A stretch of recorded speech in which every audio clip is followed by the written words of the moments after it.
Radhe Radhe, Hare Krishna. Welcome back to the channel, welcome back to this video. आज है Friday, तो मेरा ना पूजा वगैरह सब करके हो गया। अभी हम लोग निकल रहे हैं। एक्चुअली मुझे कल के ब्लॉग में ही बताना था, लेकिन वो घर में काम चालू था तो इसलिए मैं कल नहीं बता पाई। आज वो लोग काम पूरा ख़त्म करके गए। अभी वो लोग आके ना क्लीनिंग करके गए। पूरा बाथरूम को देखो अच्छे से क्लीन कर दिया, और जो वाइट सीमेंट भरना होता है ना वो भी पूरा भर दिया। तो अभी यहाँ पे सिर्फ सीट लगाना बाकी है, तो वो लोग दोपहर के बाद आके करके जाएंगे। तो मैंने उनको बोला 2 बजे के बाद ही भेजना। और कल के व्लॉग में मैं आप लोग के साथ शेयर करने वाली थी, लेकिन नहीं हो पाया। तो आज के इस व्लॉग में मैं आप लोग के साथ शेयर करती हूँ। पहले बैठ जाती हूँ आराम से, फिर बताती हूँ क्या एग्जैक्टली है। एक्चुअली ये प्रॉब्लम मुझे बहुत टाइम से था, काफ़ी महीनों से था, बट मैंने कभी वो व्लॉग में दिखाया भी नहीं मेरे चेहरे पे, या कभी आप लोग के साथ शेयर नहीं किया। I was just waiting for the right time कि अभी से बता के कोई मतलब नहीं, जब तक मुझे खुद को कंफर्म ना हो जाए कि क्या है क्या नहीं है। एक्चुअली मेरे लोअर एब्डोमेन में एक छोटा सा गार्ड जैसा हो गया है, which is paining me very badly. मतलब जब मुझे पीरियड्स होते हैं तो उसके 7 डेज मुझे इतना पेन होता है, इतना पेन होता है कि बस बर्दाश्त के बाहर हो जाता है। फिर भी मैंने कभी मेरे चेहरे पे वो दिखाया नहीं, और काफ़ी महीनों से मैं इसको बेयर करते आ रही थी। मैंने गायनेकोलॉजिस्ट को भी दिखाया था, सोनोग्राफी भी कराया था, बट दे बोला कि या तो आपको ऑपरेट करना पड़ेगा या आप लाइफ टाइम इसको इसी तरह पेन बेयर कर सकते हो। तो तभी तो वो पेन बहुत माइनर था, इसलिए मैंने वो सर्जरी केस में मैं पड़ी नहीं, क्योंकि मेरा ऑलरेडी डिलीवरी सी सेक्शन से हुआ था, तो मेरे बैक में ऑलरेडी इंजेक्शन दिया था। प्लस मेरा जो स्टोन का सर्जरी हुआ था 3 साल पहले, उसमें भी मुझे बैक पे इंजेक्शन दिया था। तो मुझे ऐसा था यार मैं 3rd टाइम वापस एडमिट होंगी, फिर वो पूरा प्रोसेस होगा। अभी ना मेरे में उतना हिम्मत और कैपेसिटी नहीं है, तो इसलिए मैं इग्नोर कर रही थी। लेकिन बाद में निशु भी बोले, मेरी मम्मी भी बहुत डांटने लग गई, सब लोग मुझे डांटने लग गए, जिनको भी सबको पता था कि यार ऐसा मत कर, इतना डिले मत कर, ऐसे बोलते ना बदन पे नहीं निकालना चाहिए। हम लोग बहुत चीज़ इग्नोर करते, बट टाइम पे ही उसका ट्रीटमेंट करा दे। तो फाइनली जहाँ मैंने स्टोन का सर्जरी किया था ना, वहीं हम लोग कल गए थे अपॉइंटमेंट लेके डॉक्टर को मिलने के लिए। तो डॉक्टर से मिले, उन्होंने चेक किया। एक्चुअली जहाँ गांठ है ना वहाँ सूजन हो गया है, स्वेलिंग हो गया है, और हाथ भी लगाते ना तो बहुत दर्द होता है। तो कल मैंने जाके डॉक्टर को दिखाया, चेकअप करवाया, सोनोग्राफी कराया, और उससे पहले मैंने शुगर का टेस्ट भी कराया। तो मेरा शुगर भी थोड़ा सा ना हाई आया है, क्योंकि मेरे पैर में ना थोड़ा सा इचिंग जैसा हो गया, जो इचिंग बढ़ रहा है, सूख नहीं रहा है। मतलब आपको कोई भी जख्म होता है तो वो सूखना चाहिए ना, तो मेरा सूख नहीं रहा था। तो मेरी मम्मी बोली तू ब्लड टेस्ट करा, तुझे शायद शुगर का प्रॉब्लम आ गया, इसलिए तेरा जख्म भर नहीं रहा है। तो मैंने वो टेस्ट कराया डॉक्टर से दिखा के, तो वो बोले हाँ आप टेस्ट करा लो, शायद आपको शुगर ही होगा। तो किया, तो मेरा बिफोर आफ्टर दोनों थोड़ा सा हाई आ गया, बट नॉट इतना भी मेजर नहीं है, बट हाई आए। I need to control, I need to take care of my self, वरना मैं डायबिटीज़ में चढ़ जाऊंगी, जो मैं नहीं चाहती हूँ। तो डॉक्टर भी बोले कि yes you need to take care of your self. और सोनोग्राफी किया तो डॉक्टर ले करके आपको ऑपरेट ही करना पड़ेगा, क्योंकि वो जो गांठ है ना उसके सोनोग्राफी में दिखा रहे कि अंदर समथिंग इज देयर। तो डॉक्टर बोले अगर पल्स भी होगा, या अगर इन्फेक्शन भी हुआ है, या अगर ब्लड क्लॉट हुआ है, या वाइट सेल्स का क्लॉट हो गया, जो भी होगा हम छोटा सा कट करेंगे, छोटा सा उसको ओपन करेंगे, और अंदर जो भी जिस वजह से वो पेन हो रहा है उसको क्लीन करके, फिर अगर टाका लगाना होगा तो टाका लगाएंगे, या तो फिर ओपन रख के अगर उसको सुखा, मतलब जैसे भी वो जब ऑपरेट करेंगे तो they will decide what they have to do, वो डॉक्टर का काम है। तो मुझे फाइनली बोला कि आप मेडिक्लेम का फॉर्म वगैरह भर दो, क्योंकि हम लोग का मेडिक्लेम है। और आप में से जितने भी जन ये ब्लॉग देख रहे हैं, मैं सबसे हाथ जोड़ के रिक्वेस्ट करूँगी कि अगर आपके पास मेडिक्लेम नहीं है तो प्लीज़ प्लीज़ मेडिक्लेम निकाल दीजिए, भले आप कोई भी एज में हो, at the age of 20, at the age of 40 और एट द एज ऑफ 60। आज के डेट में मेडिक्लेम बहुत ज़्यादा ज़रूरी है। मैंने मेरा, सानू और निशु का भी मेडिक्लेम कितना साल पहले निकाल दिया होगा, आई थिंक 5 साल पहले निकाला होगा। तभी मेरे पास उतना ये नहीं था, कैपेसिटी नहीं था कि मैं प्रीमियम भर सकूं। तो मैंने स्टार्टिंग 2 लाख से ही किया था। तो इसलिए मैं बोल रही हूँ अगर आपके पास भी अभी फाइनेंशियली अगर आप लोग स्ट्रांग नहीं हो, आप 5 लाख 10 लाख 20 लाख का पॉलिसी का प्रीमियम नहीं भर सकते हो, तो मैं बोलूँगी एटलीस्ट लाख या 2 लाख का तो भी आप मेडिक्लेम निकाल दीजिए। क्योंकि देखिए अभी मैं जो ऑपरेशन के लिए जा रही हूँ ना, उसका बेसिक खर्चा भी मुझे 20, 25, 30 हज़ार तक आएगा। तो सोचिए अगर मैंने मेडिक्लेम नहीं किया होता तो ये मुझे कितना भारी पड़ता, मुझे मेरे जेब से भरना पड़ता। और मतलब सपोज मुझे कुछ हो रहा है या निशु को कुछ हो रहा है, हम एडमिट हो रहे हैं, तो कितना वो खर्चे पे खर्चा हो जाता है। तो अगर आपके पास मेडिक्लेम हो ना, तो आप मेंटली भी सुकून है आपको कि हाँ यू हैव अ मेडिक्लेम। तो आप जो भी बिफोर एडमिट होते हो तभी, और एडमिशन के बाद, डिस्चार्ज के बाद का भी जितना भी आपका खर्चा आता है वो सब मेडिक्लेम वाले बेयर करके देते। तो मेरा स्टोन का भी सर्जरी हुआ था, तभी भी मैंने मेडिक्लेम के थ्रू ही किया था, और अभी ये भी मेरा मेडिक्लेम के थ्रू ही हो रहा है। सो प्लीज़ आज की डेट में ना मेडिक्लेम बहुत ज़्यादा ही ज़रूरी है, तो प्लीज़ आप सब निकालिए। हम लोग जाएंगे सानू को स्कूल ड्रॉप करने के लिए, स्कूल ड्रॉप करेंगे और उसके बाद वहाँ से जाना है मुझे ब्लड टेस्ट के लिए। मतलब मैं ऑलरेडी शुगर का ब्लड टेस्ट करा के गई थी, PHA वाला भी करा के गई थी, वो भी मेरा हाई है। अभी मुझे CBC करने बोला है और 2-3 और टेस्ट करने बोला है।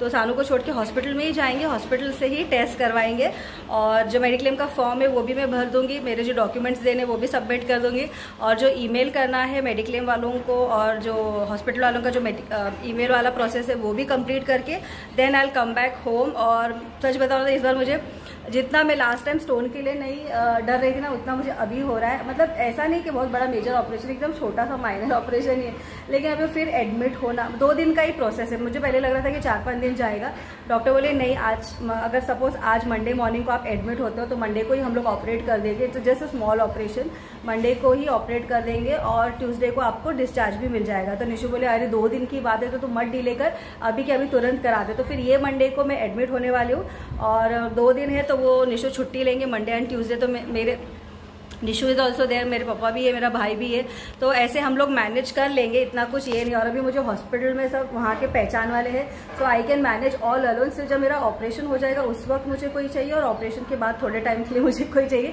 और मैंने डॉक्टर से वही पूछा कि बैक में इंजेक्शन दोगे क्या, तो लाइक नहीं, बैक में इंजेक्शन नहीं देंगे, जो IVF लगाएंगे ना उसके थ्रू ही एनेस्थीसिया दे देंगे, क्योंकि मेजर ऑपरेशन नहीं है, छोटा सा ही है, तो इतना ज़्यादा ड्यूरेशन नहीं चाहिए, मतलब वो बेहोश होने का प्रोसेस नहीं चाहिए, थोड़े टाइम के लिए करना है, तो बैक पे नहीं देंगे। तो वो एक सुन के मुझे इतना बड़ा रिलीफ मिला ना कि मेरे बैक पे इंजेक्शन नहीं देगा, क्योंकि मुझे इतना बैक पेन का इशू है ऑलरेडी। मेरा बैक ना स्ट्रेट नहीं है, ऐसा कर्व टाइप है, तो ऑलरेडी उसमें गैप है।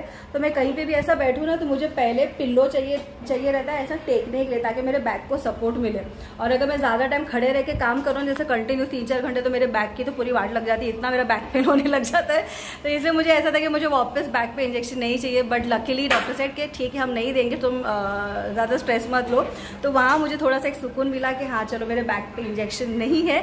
तो finally I am getting this done on this Monday.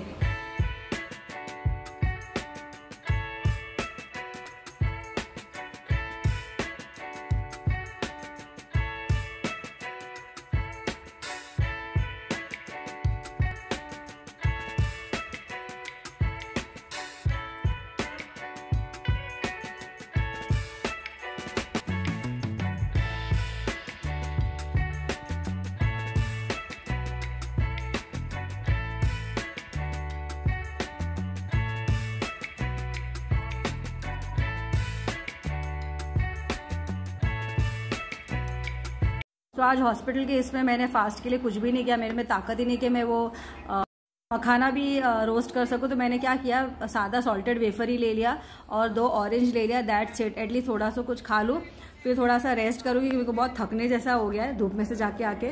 सो आज सिंपल है, दूसरा कोई ऑप्शन नहीं था। और 2 संतरा रखा है, वो शाम को जब सानू आएगी तो उसको दे दूँगी। और ड्रैगन फ्रूट कल के लिए हो जाएगा, क्योंकि अभी तक वो थोड़ा सा ये है, मतलब कल तक एकदम प्रॉपर हो जाएगा और फिर मीठा मीठा मतलब हो जाएगा, तो इसलिए ड्रैगन फ्रूट कल कट कर दूंगी। सानू is back from the school, और ये देखो मैं सानू के लिए जो ऑरेंज लेकर आई, 4 था ना, तो दोपहर को मैंने 2 खाया, 2 मैंने रख दिया सानू के लिए। तो सॉरी, सानू को क्या चाहिए? ऑरेंज जूस, ऑरेंज खाने के लिए। अब वो जूस बनाने बोल रहे कि मम्मी इसका जूस बना के दे दे, क्योंकि अभी हम लोग ने, जैसे मैंने आपको बताया ना, टैंक वगैरह बंद कर दिया है, बहुत कम अभी हम लोग टैंक पीते हैं। तो वो बोल रही 1 ऑरेंज मुझे जूस बना के दे, 1 ऑरेंज मुझे खाने के लिए दे, और 1 वेफर का पैकेट 2 लाए थे निशु, तो 1 मैंने दोपहर को खाया, 1 उसको खाना है, तो वेफर चाहिए उसको। और अभी मैं बनाऊंगी बैंगन का भरता और चपाती, क्योंकि मेरा फास्ट है तो मुझे फास्ट खोलना है। राइस और दाल तो सुबह ही मैंने बना लिया था, और भरता मस्त अभी एकदम फ्रेश वाला भरता और फ्रेश वाला चपाती बनाऊंगी। और बाद में मैं और सानू साथ में डिनर एंजॉय करेंगे। और सानू का मंडे नहीं वेडनेसडे को पेपर है, तो उसका भी पूरा तैयारी हम लोग ने सुबह भी पूरा पेपर का वर्कशीट रेडी किया। अभी भी मैं उसको बोली थोड़ा सा देर तू मोबाइल देख ले जब तक कि खा रही है, उसके बाद तब तक मैं मेरा दिया बत्ती कर लूँगी, खाने का तैयारी करूँगी, और उसके बाद 1-1.5 घंटा तुझे मेरे साथ पढ़ने के लिए बैठना है, मतलब बैठना है। डन?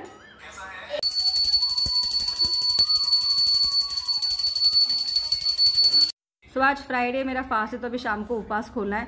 तो मुझे और सानू हम दोनों को बैंगन का भरता बहुत पसंद है, और निशु घर पे नहीं है, इसलिए मैं सोचा बैंगन का भरता और उसके साथ चपाती बना लेते। तो यहाँ पे मैंने बैंगन को अच्छे से रोस्ट करके लिया, और उसका मस्त ज़्यादा तीखा भी नहीं, और एकदम मस्त हरा धनिया मटर वगैरह डाल के ना बैंगन का भरता बना दिया। फटाफट रोटी बना दिया, सैलेड कट कर दिया, और मैंने और सानू ने मस्त बैंगन का भरता और चपाती एंजॉय किया। सानू बोली मम्मा मेरे लिए बैंगन का भरता रखना, मैं कल भी खाऊंगी, उसको इतना पसंद आया। तो मैंने मेरे लिए भी थोड़ा सा एक्स्ट्रा रख दिया और सानू के लिए भी रख दिया। खाना खा के हो गया। भरता इतना टेस्टी, इतना यमी बना था, सानू को बहुत पसंद आया। सो मैं नीचे जाके वेंडर के पास से कल का लाइव का कलेक्शन लेकर आई हूँ। सो आई हैव गाउन्स, बहुत सुंदर सुंदर कॉटन के गाउन आए, शॉर्ट वाले भी है, और मलमल के कुर्तीज है, ये कुछ गाउन है।